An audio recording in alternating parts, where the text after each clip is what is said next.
Hello and welcome to my video on annotating Mr Birling. Hopefully you completed the work up to this point, so this will be good revision for you, but also we'll start to annotate your book. Today I'm going to look at who is he, why is he in the play,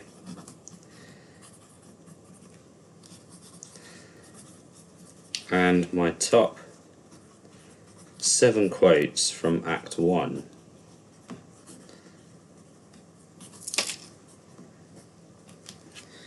Okay, so let's start with who is Mr Birling? Well, Mr Birling is a very successful man of business. He is a business owner. We learn in the text that they haven't always been rich. He's kind of made his own way into the wealth that he's now has. We know that he's very wealthy. He is the head of the Birling family.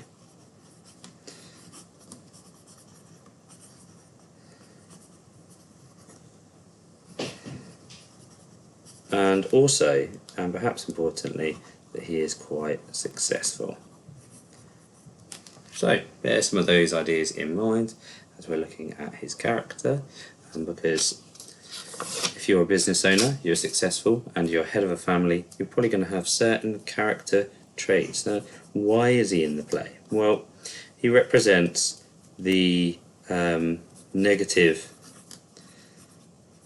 aspects of capitalism.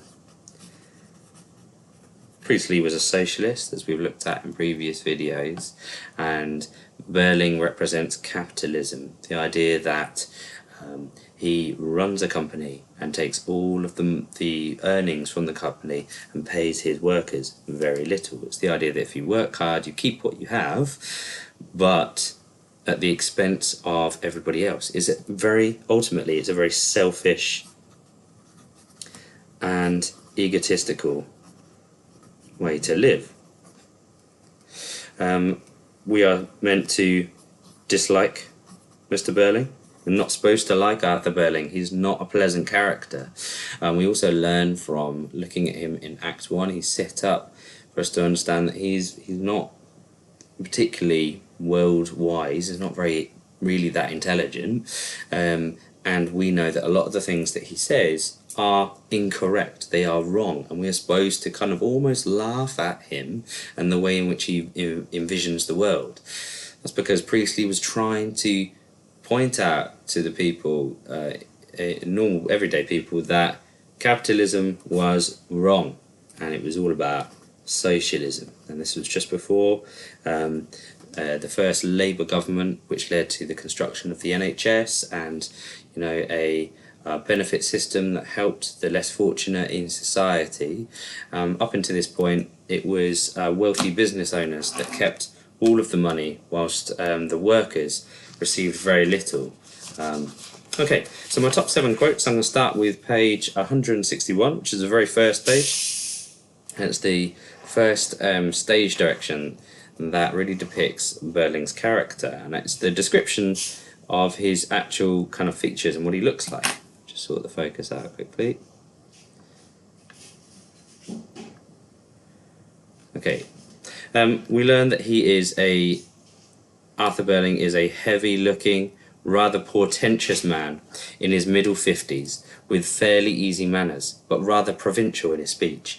We can take from this that Birling is heavy-looking. That means he's quite bulky, he's quite rich. Ultimately, he is quite fat, and he is fat from the hard work of the people in his factories that have led to him being more comfortable and therefore being able to eat and drink whenever he wants to. And you can see this from some of these nouns up here, where you've got port, generally quite an expensive alcohol kept in a decanter, which cigars, champagne, dessert plates, lots of cutlery on the table, which shows that they are wealthy.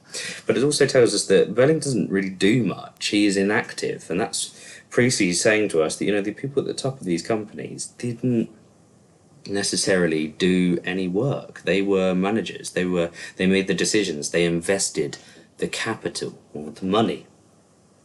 Also tells us that he is portentous. He's a rather portentous man in his middle 50s, which tells us that he is experienced.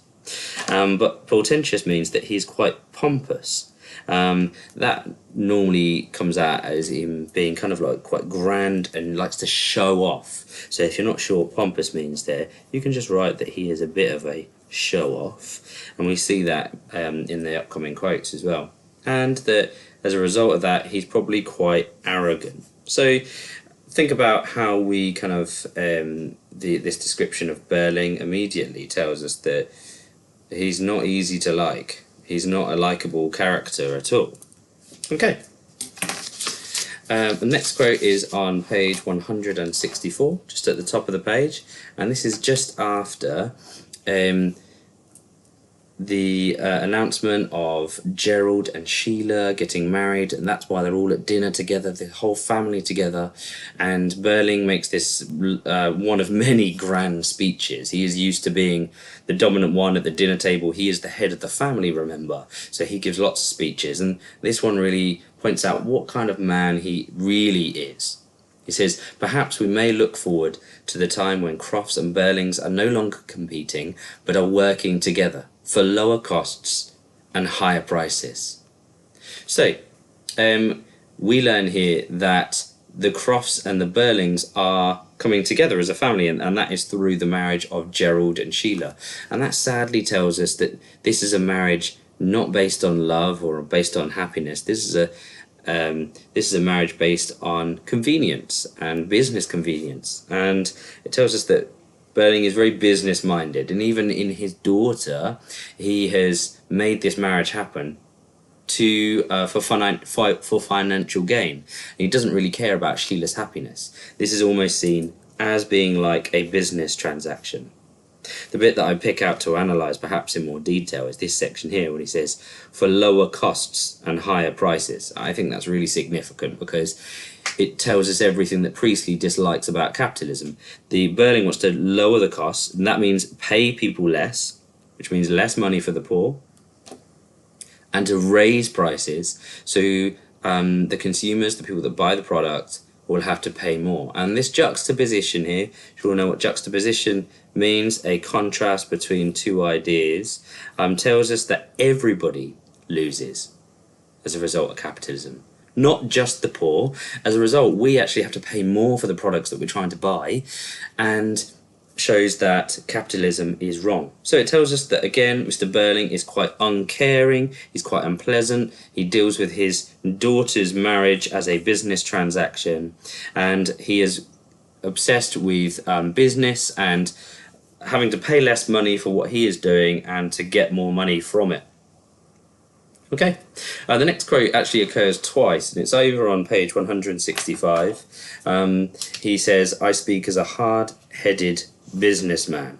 That's not the one I'm going to annotate though, because you know that he says, you know that he means it when he says that he's a hard-headed businessman, because over on the next page he says, "I'm talking as a hard-headed practical man of business." He talks a lot about himself, and he talks about himself being a successful businessman and that he's hard-headed. And this first bit here, that he is hard-headed, relates to the fact that he is uncaring and he is unsentimental. He's not worried about the effect that his work or his business has on other people. He is willing to hurt others for financial gain. The fact that he says it twice as well is, well, it's a brag, isn't it? He is bragging here, and it tells us that he is proud and egotistical, that he is obsessed with himself, and he's talking about himself, that he's hard-headed, that he's practical. You know, he feels that he is sensible, that everything that he's done has made him a success and therefore is an important person. And it also kind of a little bit sadly tells us that he's not really anything more than that. He's characterised by his career. He's been obsessed with his work and his business for so long that now he is nothing but a career man. He doesn't have any care or love for his family or for others around him. He is just very obsessed with his business. I wonder if that reminds you of anybody from A Christmas Carol. Okay, the fourth quote are these two, which I'm not going to go into too much detail. If you didn't watch my video from last week, please go back and watch it, where I talk about these quotes. It talks about the Titanic being unsinkable, absolutely unsinkable. This is the first of many wrong comments that Birling makes that are used for dramatic irony, and that is significant. We've looked at that in previous lessons. That is when the audience knows something that the characters don't.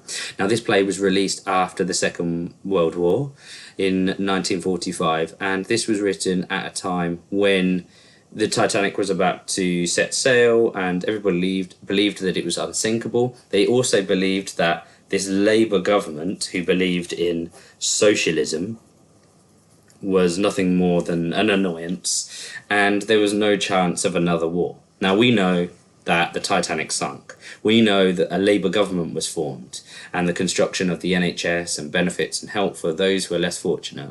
We know that there was a huge Second World War and lots of other suggestions that he makes. He talks about these famous authors kind of having their way in the world, and we'll come back to that shortly. So another really good quote, this repetition here, unsinkable, unsinkable, reaffirms the fact that he is quite a silly character, that he is ignorant of what is happening around him, and he is extremely dislikable. He is not a pleasant man, and at this point the audience will kind of laugh at these silly comments that Birling makes, and it makes him sound even more ridiculous, and therefore his capitalist viewpoints even more ridiculous. The next one is a quote that I analysed in the video last week as well, which is when he talks about women. And he's quite patronising, quite sexist at this point, perspective on gender. He talks about clothes mean something quite different to a woman. Not just something to wear, and not only something to make them look prettier, but, well, a sort of sign or token of their self-respect. Saying that women are characterised by their clothes, and this is just before the women's suffragette movement, and also we know that Priestley was a big fan of this movement, and he was a feminist. We'll come back to that later, but if you haven't annotated this or you need to know more about this, look back at my previous video. Okay, the next quote is this one, which we've also looked at when he talks about these cranks. He says, but the way some of these cranks talk and write now, you'd think everybody has to look after everyone else, as if we were all mixed up together like bees in a hive, community and all that nonsense. Here, Birling is saying, why should I care about anybody else? I should only care about myself. He says, these cranks is a reference to the growth of socialism. I've written it twice, it's so important. Rising socialism, or the popularity of socialism. And here he talks about using this simile. He says, like bees in a hive. It's just this simile, saying that we all just gonna be mixed up, and we have to work together. That's ridiculous. Actually, that's quite funny, because bees are actually very successful animals. So that is an ironic statement, again, which shows that he is quite stupid, ridiculous. He talks about community and all that nonsense. Shows that he is against the kind of sharing and working together that socialism is all about. Okay, and the last quote, where's the last quote? Yeah, the last quote today is this one, which is one that starts to show the vulnerability of Birling. It's the only one that contradicts the other quote. So if you want to aim for a good grade in your assessment, you could show how Birling perhaps starts to become a little less secure towards the end of Act 1. He says here, somewhat impatiently, these stage directions are significant, and it's here that, nice view of my hand there, it's here where Priestley is directing the audience to directing the actor on how to read this line, and it shows us that up to this point Birling's been quite in control. He's been quite cool and quite calm, and at this point he starts to we start to perhaps see that he is under pressure and he's getting a little flustered. He says, look, there's nothing mysterious or scandalous about this business, at least not so far as I'm concerned. It's a perfectly straightforward case, as it happened more than 18 months ago, nearly 2 years ago. Obviously, it has nothing whatever to do with the wretched girl's suicide. Hey, Inspector. Now I've just picked out this bit here where he says there's nothing wrong with this family, leave us alone. But this is the first point where his family are threatened, not just him, and these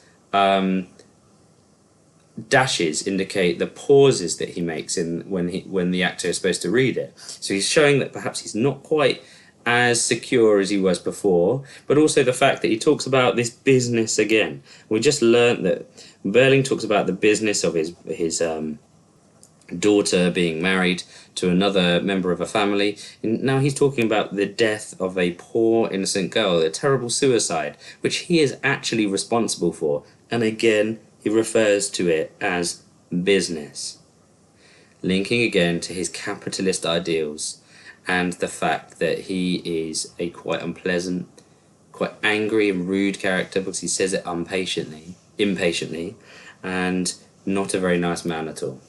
Okay, hopefully you can use some of those quotes and some of those ideas in your writing to answer the question, how does Priestley present the character of Mr Birling in Act 1 of An Inspector Calls? Good luck.